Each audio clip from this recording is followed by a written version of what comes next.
అలానే కాసేపు స్వామివారిని చూస్తూ ఉండిపోయారు. వారి కళ్ళల్లో ఆనంద బాష్పాలు.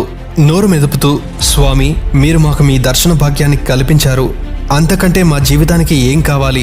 సదా మీకు సేవ చేసుకుంటూ ఉండిపోవాలన్న ఒకే ఒక కోరిక స్వామి అని వారు తమ కోరికను చెప్తారు. స్వామివారు ఆ భక్తితో కూడిన అమాయకమైన మాటలకి మిక్కిలి సంతుష్టుడై వారికి స్వామివారు ఆ తర్వాత మోక్షాన్ని ప్రసాదించారని చెప్తుంటారు.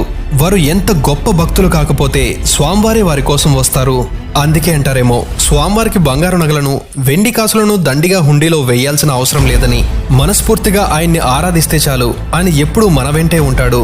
కొంతమంది చెప్పిన ప్రకారం ఇప్పటికీ ఆ 20 మాలవారి కుటుంబీకులు ఏ వృత్తిలో ఉన్నా కూడా స్వామివారికి ఇరువైపుల నుండి ఒక్కో పాదరక్షని తీసుకుని తిరుమలకు వస్తుంటారని. ఆ 2 పాదరక్షల్ని జత చేస్తే స్వామివారి 2 పాదాలకి సరిపోయే విధంగా ఉంటాయని చెప్తుంటారు. ఇదే విషయాలను మేము కొంతమంది నిష్ణాతుల్ని అడిగి తెలుసుకోగా ఇప్పుడైతే తిరుమలలో ఇలాంటివి ఏం జరగడం లేదని చెప్పారు.